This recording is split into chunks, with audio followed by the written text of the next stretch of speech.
بسم اللہ الرحمن الرحیم، اللہ کے پاک نام سے شروع کرتا ہوں۔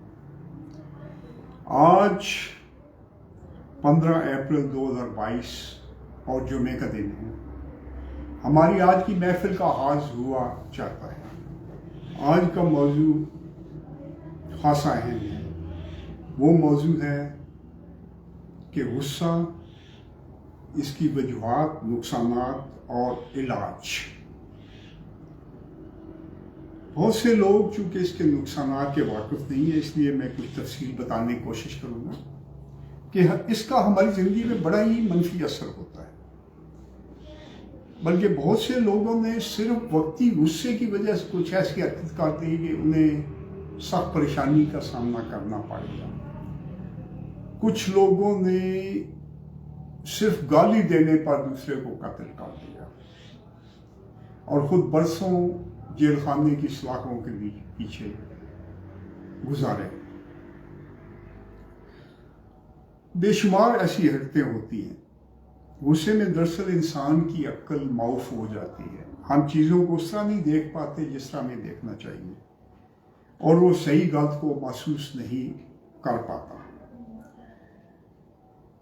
ایک دلچسپ چینی کہاوت ہے کہ غصے کے لمحے میں صرف ایک لمحے کا کنٹرول آپ کو برسوں کی پشیمانی اور پچھتانے سے بچا سکتا ہے۔ غصے کی حالت میں ہم خواہ بحث کرتے ہیں اور کئی دفعہ برسوں کے تعلقات کو صرف ایک بحث اور گرمی سردی کی وجہ سے ختم کر دیتے ہیں۔ بڑی بیوقوفی کی بات ہے۔ اب ہم غصے کے پیچھے جائیں گے کہ یہ کیا عادت ہے، اس کی وجہ کیا ہے۔ یہ ایک بڑی منفی اور خطرناک عادت ہے۔ سب سے پہلے اس میں آپ نے یہ سمجھنا ہے کہ اس کی وجوہات کیا ہوتی ہیں۔ مثلاً آپ کسی پر غصے ہو رہے ہیں یا کوئی آپ پر غصے ہو رہا ہے، تو ہم اس آدمی کی مثال لیتے ہیں جو آپ پر غصے ہو رہا ہے۔ وہ اس لیے غصے ہو رہا ہے کہ آپ نے اس کا کوئی قانون توڑا ہے، اس وجہ سے وہ آپ پر غصے ہے۔ لیکن پہلی بات تو یہ ہے کہ آپ کو معلوم ہی نہ ہو کہ اس آدمی کا قانون کیا ہے، یعنی آپ کو علم ہی نہیں ہے کہ اس کا قانون کیا ہے۔ مثلا یورپ میں گالی دینا آپ سے کوئی خاص لڑائی نہیں کرے گا، لیکن پاکستان میں گالی دینے پر آپ کو اس کا سر نہ کھولا تو کل وہ پورے شہر کو بتائے گا کہ یہ بڑا بے شرم، بڑا بے غیرت ہے۔ تو وہاں کا قانون اور ہے، یہاں کا قانون اور ہے۔ وہاں پر شغل میں بھی گالیاں دی جاتی ہیں، جیسے انگلینڈ میں اسٹریٹ بوائز شغلن دیتے ہیں۔ اچھا، پہلا تو ہوا کہ آپ کو معلوم ہی نہ ہو کہ اس شخص کا قانون کیا ہے۔ دوسرا یہ ہے کہ اس شخص کا قانون ہی غلط ہو،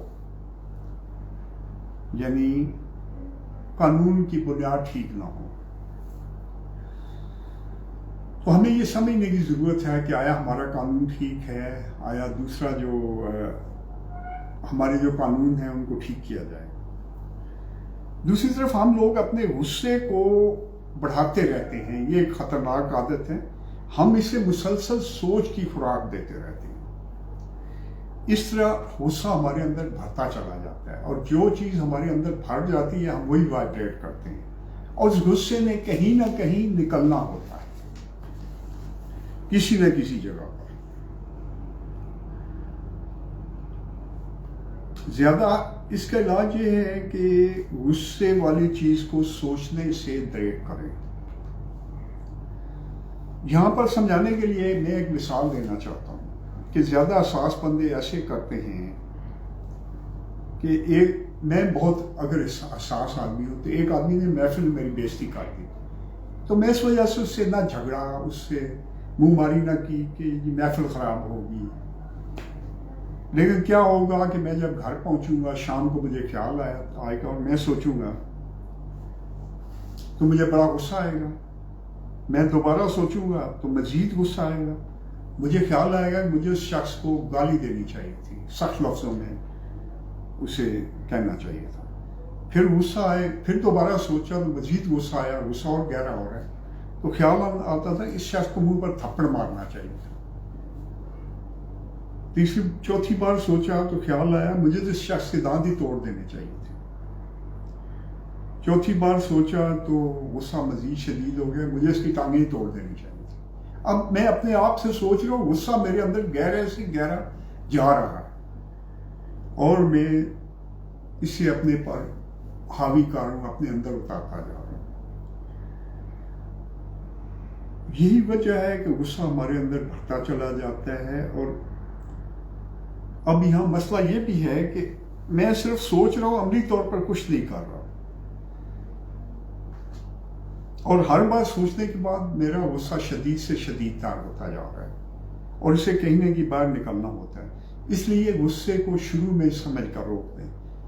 پہلی بار آئے تو دوسری بار ضرور روک لیں، تیسری بار سے مان دیں۔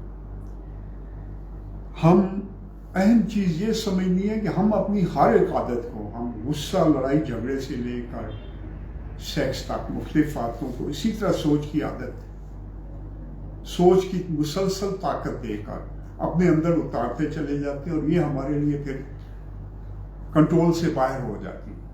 ہم ہر عادت اسی طرح بناتے ہیں۔ اور ہمارے ملک میں حال یہ ہے کہ دفتر کا ملازم ہے، وہ اپنے سے جونیئر پر، یعنی آفیسر اپنے کلرک پر غصہ اتار رہا ہوتا ہے، باہر کا غصہ۔ کلرک گھر آئے گا تو وہ یا پہلے دفتر میں کوئی ملازم کوئی کام لے کے آیا تو اس کے آگے فائل پھینکے گا، وہ غصہ نکال رہا ہے۔ جس کے آگے فائل پھینکی گئی وہ گھر جائے گا، اپنی بیوی پہ غصہ اتارے گا، بیوی اپنے بچوں کو پیٹے گی جو اس سے کمزور ہیں، بچے اپنے سے چھوٹے بچوں کو۔ اس غصے کی وجہ سے ہم لوگ ایک نفسیاتی مریض سے بنتے جا رہے ہیں۔ تو ہمیں یہ سوچنا چاہیے کہ ہمارے سامنے جو بندہ موجود ہے، ہم جو بات کر رہے ہیں، اگر ہم اس کی جگہ پر ہوں تو ہم کیا محسوس کریں، یہ اس کا بڑا خوبصورت علاج ہے۔ بہرحال یہاں پہ یہ بات تھی کہ سب سے خطرناک چیز ہوتی ہے کہ زیادہ حساس لوگ ہر بات میں بے عزتی محسوس کرتے ہیں اور آہستہ آہستہ ذہنی مریض بنتے جاتے ہیں، اور ہر وقت اس چکر میں رہتے ہیں کہ کوئی ان کی بے عزتی نہ کرے۔ تو جب آپ اس ڈر میں رہتے ہیں تو آپ کی روز بے عزتی ہوتی رہتی ہے۔ یہ ایک اور بات ہے، یہ ضرورت سے زیادہ حساسیت کے موضوع میں بات کروں گا، لیکن یہ لوگ ہر وقت غصے میں ابلتے رہتے ہیں، پھر غصہ ان کے اندر بھر جاتا ہے اور یہ معمولی بات پر غصے ہو کر آپے سے باہر ہو جاتے ہیں۔ ہم ایسی چیزوں کو ان کی دکھتی رگ بنا دیتے ہیں۔ دکھتی رگ وہ ہوتی ہے جو آپ بار بار ایک چیز کریں جس سے دوسرا تنگ آ جائے۔ مثلا بیوی اور شوہر کے معاملات میں میکے والے ان کی دکھتی رگ ہوتے ہیں۔ آپ اپنی بیوی سے اور باتیں کریں وہ برا نہیں منائے گی، لیکن آپ جو ہی میکے کے بارے میں بات کریں گے وہ آپے سے باہر ہو جائے گی۔ تو ہم ایسی دکھتی رگ بنانے سے بچیں، یا ہم اپنی بیویوں کو بیوقوف کہہ کر اس کی دکھتی رگ بنا دیتے ہیں۔ جب ہم انہیں اگلی بار کہتے ہیں بیوقوف تو وہ ہمیں جواب میں کچھ نہ کچھ حرکت ایسی کرتی ہیں۔ تو دکھتی رگ سمجھنا چاہیے۔ بہرحال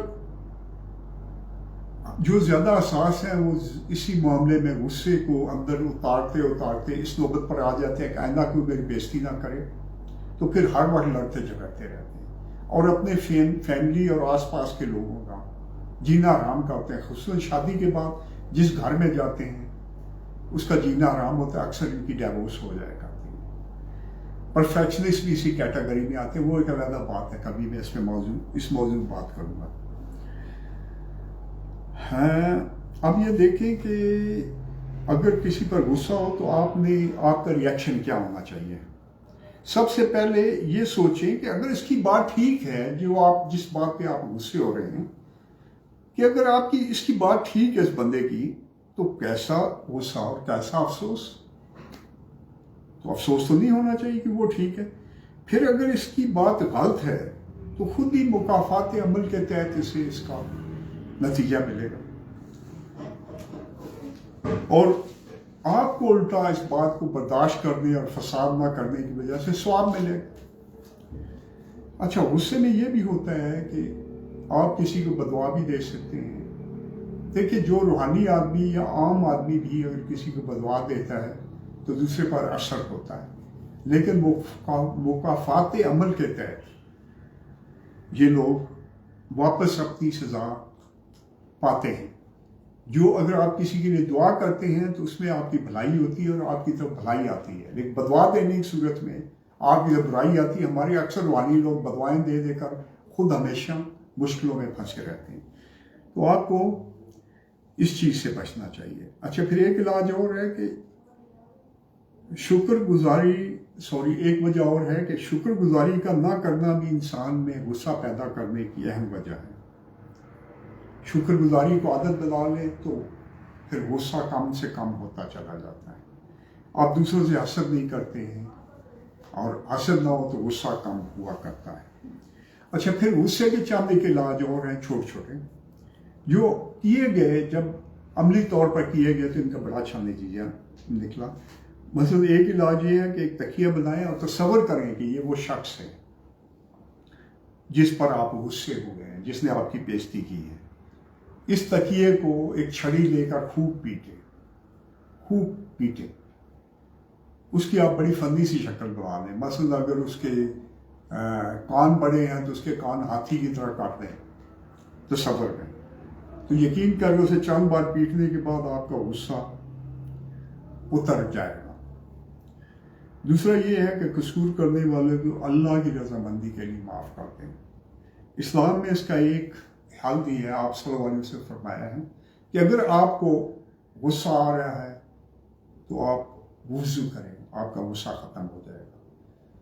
یا آپ کھڑے ہیں تو بیٹھ جائیں، بیٹھے ہیں تو لیٹ جائیں اور آپ کا غصہ ختم ہو جائے. جب ہم ایسی چیزوں کو اپنے اعتقاد کا حصہ بنا لیتے ہیں تو ہم پر یہ بڑی جلدی اثر کرتی ہیں. دینی باتیں ہمارے اعتقاد کا حصہ بڑا جلد بنتی ہیں. بہرحال کچھ مزاحیہ باتیں بھی اس سے ریلیٹڈ ہیں. مثلا کسی کا قول ہے کہ اگر انسان کو غریب کمزور کے سامنے غصہ آتا ہے اور طاقتور کے سامنے نہیں، تو اسے غصہ نہیں، اپنی منافقت کا علاج کرنا چاہیے. اور یہ بھی مت بھولیں کہ ہر چیز ایک تناسب میں ہی صحیح رہتی ہے. زیادہ کشتہ بھی زہر بن جاتا ہے. اسی موضوع پر اکبر اللہ آبادی کا ایک دلچسپ شعر ہے، بڑا دلچسپ ہے کہ اللہ کے فضل سے میاں بیوی دونوں مہذب ہیں. اللہ کے فضل سے میاں بیوی دونوں مہذب ہیں. اسے غصہ نہیں آتا، اسے غیرت نہیں آتی. تو پہلے غصہ ہمیں اپنے آپ کو پروٹیکٹ کرنے کے لیے ایک ہتھیار اللہ نے دیا ہے، لیکن اسے صحیح استعمال کیا جائے. اور زیادہ غصے ہونا ضرورت سے زیادہ یہ ایک بڑی منفی عادت ہے، اور ہر منفی عادت ختم کر دینی چاہیے، ورنہ ہمارے ذہنوں پر بوجھ جمع ہوتے رہتے ہیں. یہ بوجھ ہماری انرجی کو صحیح استعمال ہونے میں روکتے ہیں. یہاں پہ یہ بات آپ کو ضرور سیکھنی چاہیے کہ قریبی تعلقات رشتوں میں دوسرے کے قدموں میں کھڑے ہو کر دیکھیں اور دوسروں کی دکھتی راہ کو پہچانیں، خصوصاً اپنے بیوی اور قریبی عزیزوں دوستوں کی، اور اس سے دور کریں اور اس دکھتی راہ سے دور رہیں. اکثر کہا جاتا ہے کہ میری دم سے دور رہو، دم پہ مت آؤ. تو یہ چند ایک باتیں تھیں جو میں آپ کے گوش گزار کرنا چاہتا تھا. اب 3-4 منٹ کے بعد سوال و جواب کی نشست ہوا چاہتی ہے. اگر آپ کے کوئی سوالات ہوں اس سلسلے میں تو آپ بھیج سکتے ہیں، انشاءاللہ آپ کو جواب دیے جائیں گے. اللہ حافظ.